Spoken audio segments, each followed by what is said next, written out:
Okay, this is the NRL Round 6 preview. We'll start with the Sharks Panthers. This game kicks off in about 4 hours from when I'm actually recording this video. This is going to be a tight, scrappy affair.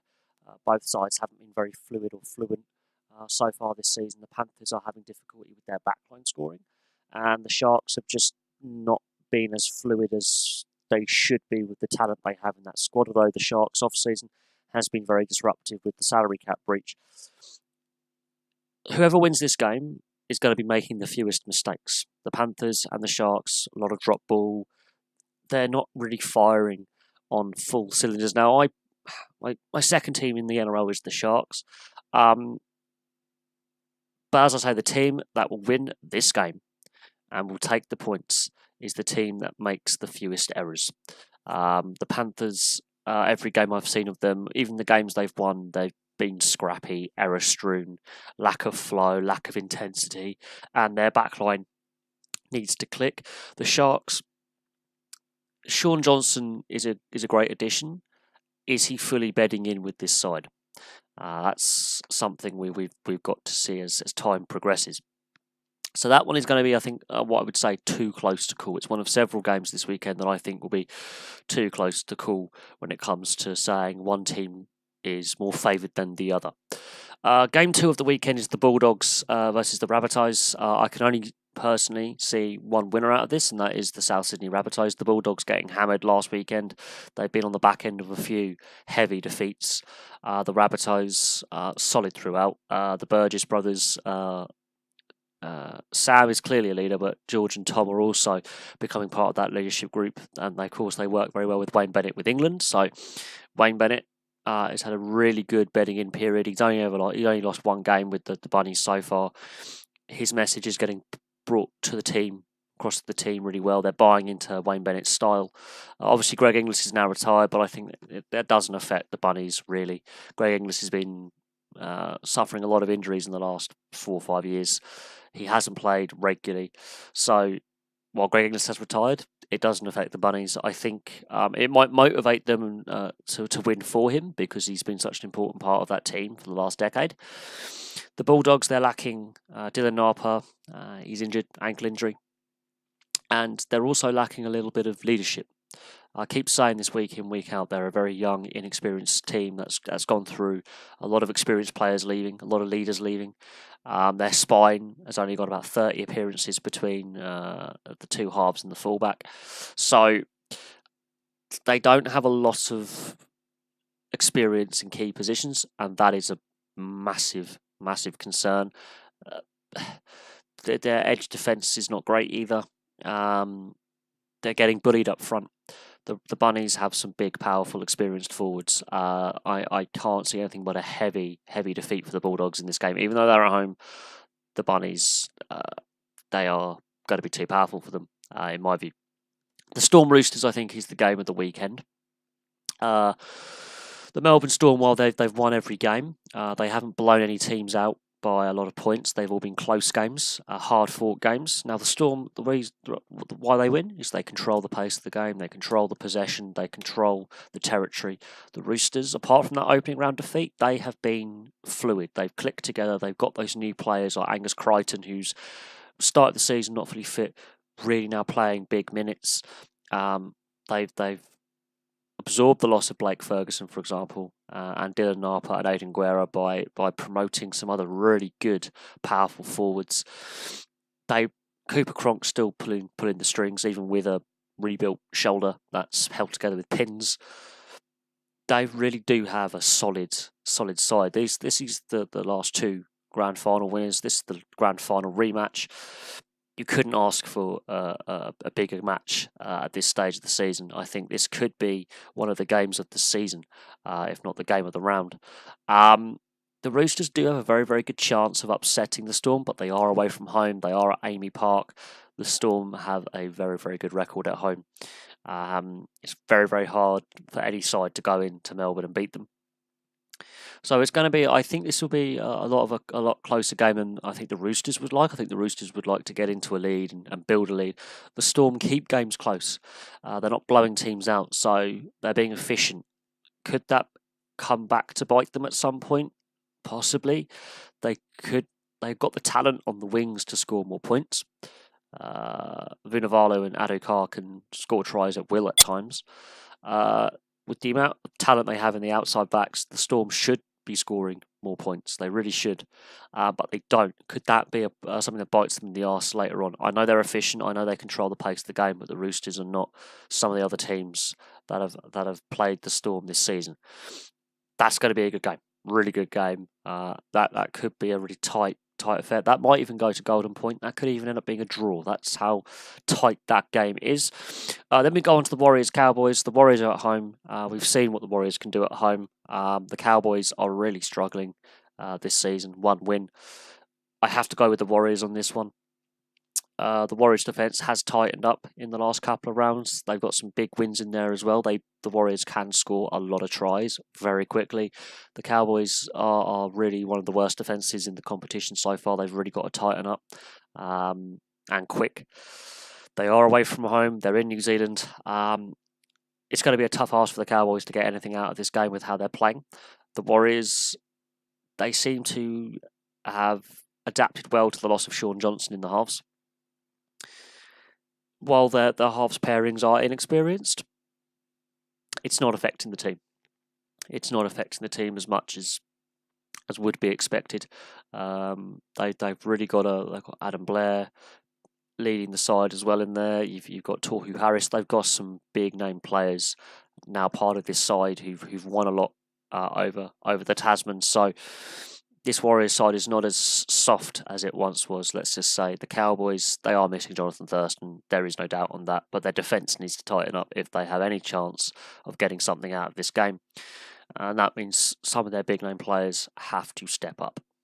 And so far this season, those big-name players haven't. So that's going to be interesting to see how the Cowboys stand up to the Warriors' attack. Now, in defence, the Warriors have also had their defensive concerns, but in the last couple of rounds, they're starting to tighten up those defensive issues a little bit. That might give the Cowboys a sniff, is there's some weaknesses in defence and there's some inexperience in that Warriors side, but the Warriors are far more confident. They've got some wins under their belt. They're mid-table. This could be a difficult day for the Cowboys. All three Queensland sides have really struggled so far this season, with 3 wins between the 3 of them. This could be a tough ask. The Dragons Sea Eagles. The Dragons do have some injury concerns. The Sea Eagles are scraping wins, so both sides coming off wins last round. The Sea Eagles aren't winning well, but they're winning. They're grinding the wins out. They're scraping. They're fighting for the wins. The Dragons are either really, really good or really, really bad. There is no in between with the St George Illawarra Dragons. They either win really, really well and solidly, or they lose. However, the Dragons have the virtue of winning some really tight games as well. The win over the Broncos, I think, was their best performance in the fact being under pressure. The issue is Corbin Sims injured. Widdop looks like season ending. He might be back sooner than some people think, but that's a severe loss. Didn't affect them in the last round.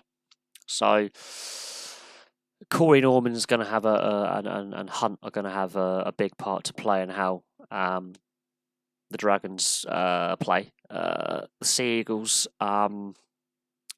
they're fighting for points. They're fighting for wins. They don't look fluid.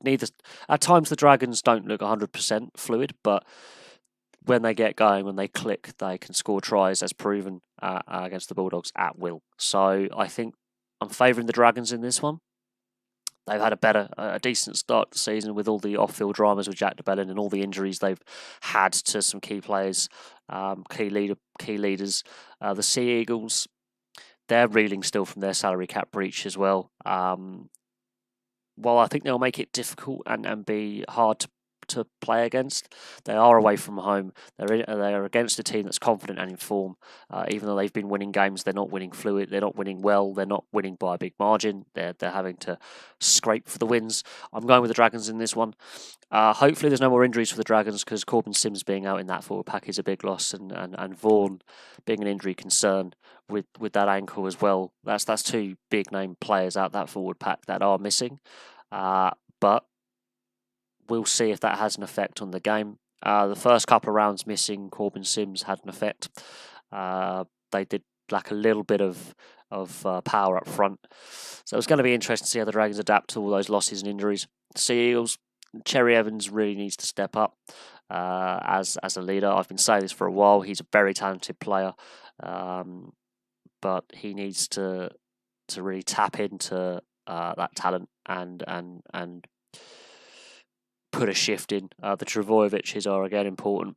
So it's going to be interesting to see how the Sea Eagles also combat this confident Dragons outfit that's really confident right now. Then we get to the Titans and the Knights. I think this is going to be the lowest scoring game of the round. The Titans, apart from the last round, really struggling to score tries. The Knights, while solid defensively, also struggling to score tries. Both have a win apiece. The Knights, from what I've seen of them, look more accomplished and more difficult to play against than the Titans. The Titans, when they lose a bit of confidence, do open up defensively. The issue with the Knights is, even though they've got players like Mitchell Pearce and David Clemmer in this side, they've added some real big names. Putting Ponga back to fullback, I think, is the right move. They are lacking those try scorers. Now, Kalen Ponga can score the tries. He has the talent. Edric Lee, he's either really, really good or really, really bad. In the first game of the season against the Sharks, he was a bit of both. He butchered a try and he scored the try winner. They are missing Nathan Ross. They haven't quite found that solution to an out-and-out superstar try finishing winger. They are not scoring enough tries. Now, that will come eventually when the team gels. They're not as bad as they were a couple of years ago when they were wooden spoonish. The Knights really have improved the last couple of years. Whether they've improved enough to win well is something we'll have to wait and see. The Titans finally getting that first win of the season. It took 5 rounds. The Titans have been full of errors, a lot of mistakes with the Titans. Ball retention hasn't been the best, and that's been a problem. Is they've got some really good players there. They really do. The halves, Tyrone Roberts. He's been obviously in England for a little while. He's come back. Is he fully fit? He's had an Achilles injury. He really has to put his stamp upon the game. He really has to. His kicking game has to be on point. He's bringing other players into play on the last play. He has to control the pace of the game, and he's playing against Mitchell Pearce. And Mitchell Pearce, what else is there to say about Mitchell Pearce? He's an exceptionally talented player. He is a flawed individual, but an exceptionally talented player. That battle between those two, whoever comes out on top of that wins the game, basically. But the Titans finally getting that first win. They scored a lot of points as well, so they've started scoring, which is something they've struggled with this season. They haven't scored enough. The Knights haven't scored a lot either. These are 2 low-scoring teams. This could be a high-scoring game now, but it all depends on how the Knights forward pack starts out and how the Titans control the ball. If the Titans have a lot of ball handling errors, it'll make it much tougher for them to go forward. The Knights, if their forward pack can get dominant, they might be able to start clicking together and being a bit more fluid in attack. Now, in defence, the Knights have been very, very good, so this could be a very low-scoring, tight affair. The game that I'm really looking forward to is the Raiders-Broncos. Now, I'm a Raiders fan. The Raiders obviously nilling Parramatta last weekend. The Broncos really struggling. I think the Broncos are going to be in for a tough night in Canberra. The Raiders have started the season on fire. They're getting better and better each round. There's still some issues with the Raiders. The Fab Foursome, Sutton, Bateman, Whitehead, and Hodgson. The English Fab Foursome, as I call them, or as the media calls them. They are crucial to how this Raiders side play. Bateman especially is a forward who can put in an 80-minute shift, and that's a rarity. He can also play in the centres if need be. Rapana has seemingly recovered from that shoulder surgery. Nickel Clockstag, fine at fullback. Underrated young player. He's played really, really well. He had a very good game against the Eagles. Aiden Caesar's not in the side at the moment. He's injured. So there is a lot to talk about with the Raiders at the moment. Whiten being moved into the halves. We're yet to fully see if that is to fully pay off. I think he looked better without Aiden Caesar against the Eels. I really do believe that. Strange that they may be, I felt he actually looked better without Aiden Caesar in the halves with him. But that's a one-off game. On the Broncos side of things, that forward pack looks inexperienced, and when things start going against them, they panic. I don't know how the Broncos fix this. Really, I mean, they are lacking leadership across that squad. They are, when they get behind or when mistakes happen, they do tend to panic because of that lack of experience and lack of leadership. Darius Boyd, as the captain, really needs to step up. He's been below par this season. We know he's nearer the end of his career, but he's still got a couple of good seasons left in him. He does need to put his hand up and start leading this team because he's been named as captain. He needs to start acting like a captain. The team itself, they're disjointed. Defensively, they are struggling. They're leaking a lot of tries of the Broncos. They're one of the worst defences in the competition alongside the Cowboys and the Titans. They need to tighten up that defence. They just need to have a couple of good defensive sets. Otherwise, this could be a very, very long night. I mean, you got to see how the Eels defended stoutly against the Raiders for so long, and when they finally buckled, the floodgates didn't completely open, but they started conceding points, and it made it more difficult for the Eels last week against the Raiders. The Raiders have got a very potent attack. They've got some big, powerful ball carriers. The Broncos need to at least start the game well defensively. If they don't, and make a lot of errors in defence, it could be a long night. So I'm going with the Raiders on this one, although the Broncos do have an opportunity to give themselves a confident shoot in the arm and pull out of this losing spell they're in. The Eels Tigers, the Eels getting nilled last weekend, the injury to Blake Ferguson are a big concern.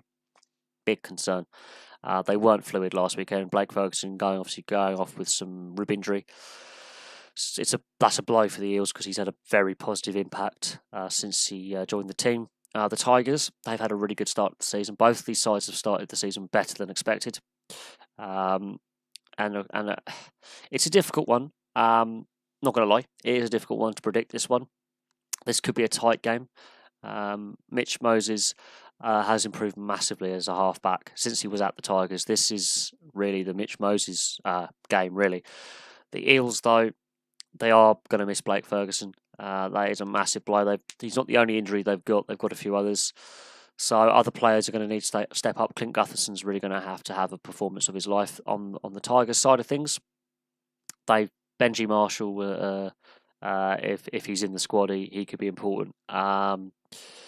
You've got Adam Reynolds. He's played really well since he's come into the side. Robbie Farah. These kind of experienced players that they're either going to be playing or around the dressing room, they need to have their input. They need to have an imprint on this game. The Eels, they've got to adapt to the loss of Blake Ferguson through injury. That's a big blow for the Eels. They do have some good outside backs though. So it's all about making sure that players like Clint Gutherson have a good game and give them front foot balls. So the forward pack has got to get on top and create the space for Clint Gutherson. So there we go. There are some really tight games here, and there's some games that I can predict will be, one-sided from the way the opening rounds have gone. But this is the NRL, and anything can happen. It would be nice to see the Roosters beat the Storm. It would be nice to see if the Storm can be unseated, because if they keep going on like this unbeaten run, it gets more frustrating for some of the other fan bases. So it'll be interesting to see if the Roosters can upset the Storm. The Sharks Panthers, if both those sides can start clicking, that could be a really fun contest. The Dragons Sea Eagles. Obviously, injuries have affected the Dragons, but that could be a fun contest. The Raiders Broncos, really looking forward to that. And it's going to be interesting to see how the Eels and the Tigers face off against each other. There's some really great matchups. There are some sides that are really struggling, as I said. But there we go. So thank you very much for watching. Please like and subscribe. Place your comments below. And of course, I'll do a review after the round is completed. And I'll have some more videos for you soon.